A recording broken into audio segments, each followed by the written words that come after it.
Yes, folks, it's Tales from the Jails with John G. Sutton.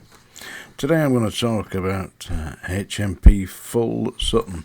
There is a report published, you can have a look online basically, there's an outline of the report by the Independent Monitoring Board for Full Sutton, which is a high security prison in East Yorkshire. Larry will know about East Yorkshire. That's if they allow him out of Rotherham. Anyway, basically, HMP Full Sutton is a high security jail, and it has hosted numerous notorious killers and Category A inmates. One of the most notorious was, of course, Dennis Nielsen, also known as the Muswell Hill murderer. I don't know if you've come across accounts of Dennis Nielsen's crimes. They were absolutely appalling. He used to pick up young men, or men, in gay bars in London, take them back to his flat at Muswell Hill, and murder them. Then he would have sex with their dead bodies and dismember them. He kept one or two in suitcases or in the wardrobes, but generally speaking, he dismembered them, chopped them up into bits, and flushed them down the lavatory. And that is how they found Dennis Nielsen, by the way, because the remains of the bodies congealed in the drains, causing the drains to overflow, so that when the actual workmen, the drains people came to actually do it, they found bits of human flesh and teeth, etc., in the drains. So that's how Dennis Nielsen was arrested. There is a book on Dennis Nielsen, by the way. It's called Killing for Company. I did read it, and it's extremely difficult reading. I mean, the idea that you'd be, having been in London, which is a lonely city, you know, because you don't know anybody in London if you're there the first time, and you could go into a bar, and it would be quite easy to meet somebody who seems friendly, and they say, "Oh, come on back to my place," and you could easily go. It could quite easily go. Of course, if you do go, then you meet somebody like Dennis Nielsen, he murder you while you're asleep, and then have sex with your dead body. It's not the ideal start to working in London, is it? He killed 12 men, by the way, Dennis Nielsen. Also, Dale Cregan was in there, the gangster, and Michael Stone, the guy who killed that woman on the moorlands in Kent. Yeah. They're complaining at the moment at HMP Full Sutton about low staffing levels. It seems to me to be a problem throughout the prison systems at the moment that they can't recruit staff. There has to be a reason for that. I mean, the basic rate, listen, you can see this, it's on the BBC documentary Strange Ways, and it discusses the basic levels for staff. And for a prison officer, a basic grade discipline prison officer, that's a jailer in uniform who walks up and down the landings, locks people up, supervises the landings, visits, all the rest of it. The basic rate in 1979 was £8,000. That's the basic rate. And that was for, I think it was 40 hours. However, staff were working on average 60 hours a week. So they were getting, and a lot of that was at enhanced rates of pay, like weekend was double time. I don't think they do that anymore, do they? They just have one rate. Yeah, but they didn't back in the early 70s. They had various rates I think it was time and a half for Saturday, double time for Sunday and bank holidays. But the basic rate for a standard 40-hour week was £8,000, and that was in 1979. If we take that forward to today's rate, it amounts to about £35,000. But prison officers are not being paid £35,000. They're being paid something in the region of £25,000, maybe £23,000 to start with, and they wonder why they can't recruit staff. Also, the report from HMP Full Sutton indicates that there's an extreme level of violence with inmate-on-inmate attacks during the last full year, that's 21-22, at 35, and that the inmate-on-officer attacks at 38 for that year. They found a number of weapons in the prison. You know, they usually make these shanks. What they do is get a razor blade, a toothbrush, and they cut a slice in the toothbrush, and they melt the razor blade into it, so it becomes like a sharpened weapon, and then they attack you. Because you get cut with one of these, it'll go right down to the bone. You know, I've seen staff who've been slashed with these shanks, these razors, and it cuts a big flap right down here, you know, so it flaps open. A lot of blood comes out, by the way. It's not a very popular thing to happen, believe me. Yeah, also at HMP Full Sutton there's been a high incidence of self-harming. That is inmates who are cutting themselves, who are disfiguring themselves in some way. And there was, in the last year, 21-22, there was 206 incidents of self-harming. There also quite a high incidence of drug use. I mean, you've got to say, how do these drugs get into prison? It's got walls, it's got cages, it's got cells, but still the drugs are getting in. I previously mentioned this before.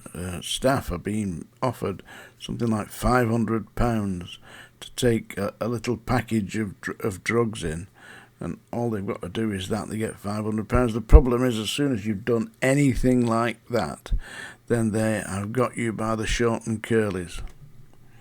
You know, the inmates have got you then, and you're their servant. You're not their master. So I never did anything like that. I didn't. You know, I absolutely didn't. I was offered bribes on a number of occasions, but always declined and formally reported them. I'm just taking a drink of my coffee here.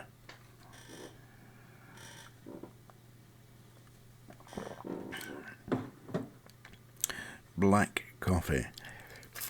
No milk, no sugar, Nespresso, you know. So that's today's little rant about HMP Full Sutton. It's in East Yorkshire. It's to be avoided. Don't go there if you can help it. Seriously, I wouldn't.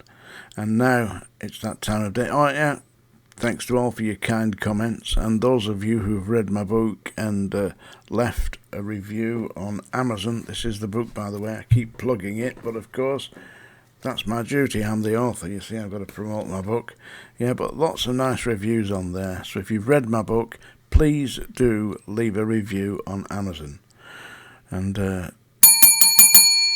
it's now time of the day. I'm not going to sing, although I might sing a little bit. What do you reckon? And then I'm going to read you a poem. Here we go. I'll sing a little bit. This is a High Noon, it was originally recorded by Tex Ritter for the film High Noon, which is a great film, by the way. And the big hit of this was with Frankie Lane. And Frankie Lane was a really nice guy. I knew Frankie Lane because when he came over to tour Britain in 1973, 74, something like that. I think it was 74. Yeah, I was his personal bodyguard. And he was a big man. He didn't need a bodyguard. He needed just somebody to get him through the crowds of adoring fans. And he stayed with him, signing autographs right to the end. of the evening. You know, he did it. He was a great fella. And of course he sang that other one as well, didn't he? They rode a blazing saddle. That one, Blazing Saddles. I love the film, yeah. My favourite film by Mel Brooks is The Producers. Springtime for Hitler and Germany. Yeah, if you've not watched The Producers from 1968, don't watch the remake, it's rubbish. But the original 1968 Producers with Zero Mostel is absolutely hilariously funny. I loved it. I still do. I've watched it probably 20 times over the years, you know. So I'll just sing a little bit of High Noon now, what I can remember, because this was the big hit for Frankie Lane. Do not forsake me, oh my darling, on this our wedding day. Do not forsake me, oh my darling, wait along. I do not know what fate awaits me.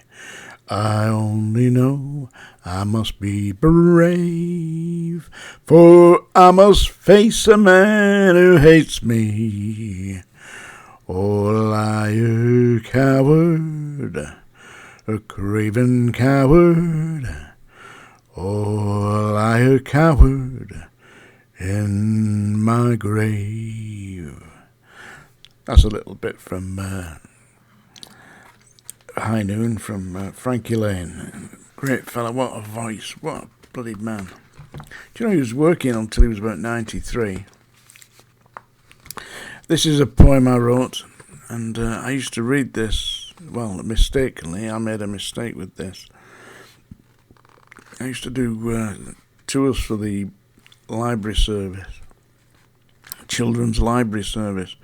You know, they bring classes out of the schools to the libraries, and I'd do little talks and read extracts from my books. I had a lot of children's books published. Psychic Pets was the bestseller. Animals Make You Feel Better. Do You Believe in Ghosts? Quite a lot of books published by Element Penguin and Bloomsbury. Those were the days when I was almost famous, folks.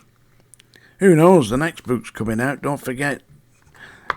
HM Prison Officer, Manchester, Part 2. That's being published in July, along with the audio book.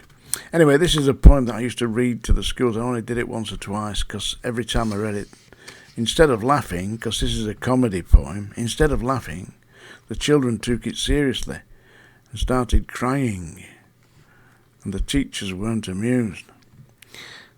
So this was my fault. Anyway, you'll understand why at the end. It's called My Granny's Last Gift. My granny passed away last year. At the time, I felt right sad. She'd always been a proper pal. Just to see her made me glad. I shan't forget her happy smile, her open, friendly grin.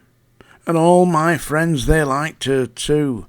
When she passed, it did me in. I won't forget her funeral. Half the town came out and cried. The church was full, and people lined the streets from side to side. Then when the lawyer read her will, well, I really filled with pride. He handed me a little box from she who had just died. I took it home to open it. On the top it said, with love, a last treat from my granny, now at peace in heaven above. To think that she have thought of me, I pressed it to my chest. I wondered what she had left me, now she'd gone to her final rest. A little tear came in my eye as I opened her last treat. And when I saw them resting there looking all clean and neat, now I'll never forget her happy smile with a heart of gold beneath. And I'll think of her every time I see my granny's old false teeth. My Granny's Last Gift by John G. Sutton. Hope you enjoyed it. Today's Tales from the Jails.